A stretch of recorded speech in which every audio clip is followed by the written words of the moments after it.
Hi hello friends, ನಮಸ್ಕಾರ. ನಿಮಗೆಲ್ಲರಿಗೂ ಸ್ವಾಗತ ನಿಮ್ಮ ನೆಚ್ಚಿನ ಚಾನಲ್ ಮಾತು ಮತ್ತು ಕವಿತೆಗೆ. ನಾನು ನಿಮ್ಮ ಸತೀಶ್ ಬೆಳಗಿ.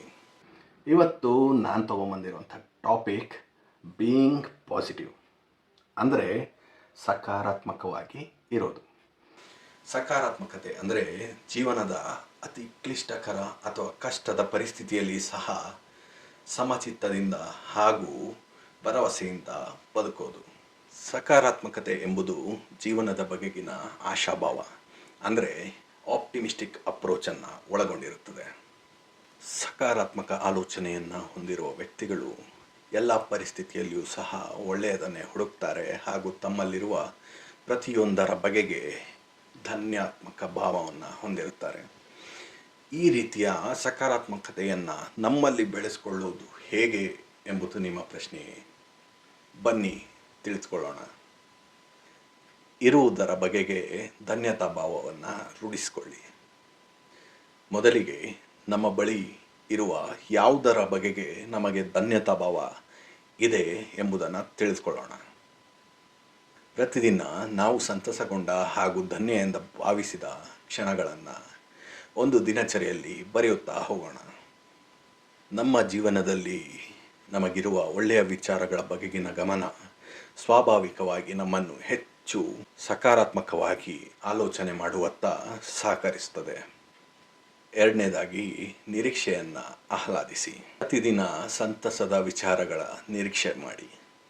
ಅದು ನಮ್ಮ ನೆಚ್ಚಿನ ಸ್ಥಳಗಳಿಗೆ ಭೇಟಿ ನೀಡುವುದಾಗಿರಬಹುದು, ನಮ್ಮ ಸ್ನೇಹಿತರೊಂದಿಗೆ ಸಮಯ ಕಳೆಯುವುದಾಗಿರಬಹುದು, ಅಥವಾ ಸಂಜೆಯ ವಾಕ್ ಹೋಗುವುದಾಗಿರಬಹುದು.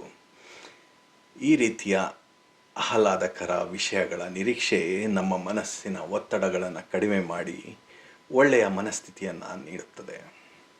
ಸಾವಧಾನತೆ ಅಂದರೆ ಮೈಂಡ್ಫುಲ್ನೆಸ್ನ ಅಭ್ಯಾಸ ಮಾಡಿ. ಈ ಕ್ಷಣದಲ್ಲಿ ಏನಾಗುತ್ತಿದೆ ಎಂಬುದರ ಬಗ್ಗೆ ಮಾತ್ರ ಗಮನ ಕೊಡುವುದು ಸಾವಧಾನತೆ. ಒತ್ತಡದ ಅನುಭವವಾದಾಗ ದೀರ್ಘ ಶ್ವಾಸ ತೆಗೆದುಕೊಳ್ಳೋಣ.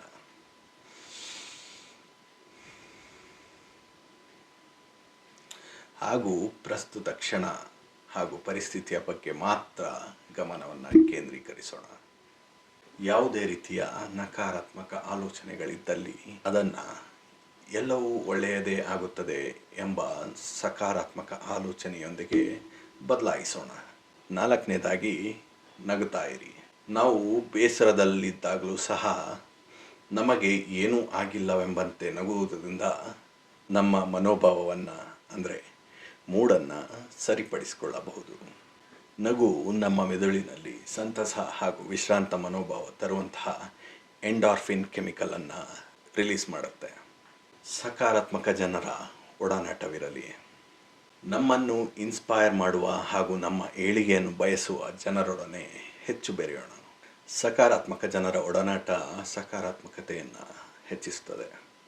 ಆರನೆಯದಾಗಿ, ಮನಸ್ಸಿಗೆ ಮುದ ನೀಡುವ ಚಟುವಟಿಕೆಗಳಲ್ಲಿ ತೊಡಗಿಕೊಳ್ಳೋಣ. ನಮಗೆ ಖುಷಿ ತರುವಂತಹ ಚಟುವಟಿಕೆಗಳು ಅಂದರೆ ಕುಣಿತ, ಚಿತ್ರಕಲೆ, ಹಾಡು, ಚಾರಣ ಹಾಗೂ ನಿಸರ್ಗದಲ್ಲಿ ಸಮಯ ಕಳೆಯುವಂತಹ ಚಟುವಟಿಕೆಗಳು ಸಕಾರಾತ್ಮಕತೆಯನ್ನು ಹೆಚ್ಚಿಸ್ತವೆ. ನಕಾರಾತ್ಮಕತೆಯಲ್ಲಿ ಹೆಚ್ಚು ಮುಳುಗಬೇಡಿ. ನಮ್ಮಲ್ಲಿರುವ ನಕಾರಾತ್ಮಕ ಭಾವವನ್ನು ಅರಿಯೋಣ, ಆದರೆ ನಮ್ಮ ಮನಸ್ಸಿನ ನಿಯಂತ್ರಣವನ್ನು ಅದಕ್ಕೆ ಕೊಡುವುದು ಬೇಡ. ಹೆಚ್ಚಿನ ಒತ್ತನ್ನು ಕಾರಣಗಳ ವಿಮರ್ಶೆಗಲ್ಲದೆ ಪರಿಹಾರ ಕಂಡುಕೊಳ್ಳುವಲ್ಲಿ ಕೊಡೋಣ. ನೆನಪಿರಲಿ, ನಾವು ಸಕಾರಾತ್ಮಕವಾಗಿ ಇದ್ದೇವೆ ಅಂದರೆ ನಮ್ಮ ಜೀವನದಲ್ಲಿ ನಕಾರಾತ್ಮಕ ಭಾವಗಳು ಇಲ್ಲವೆಂದಲ್ಲ. ನಾವು ಪರಿಹಾರಗಳುಳ್ಳ ಒಳ್ಳೆಯ ಜೀವನವನ್ನು ಆಯ್ಕೆ ಮಾಡಿದ್ದೇವೆ ಎಂದು. ಮತ್ತೆ ಸಿಗೋಣ.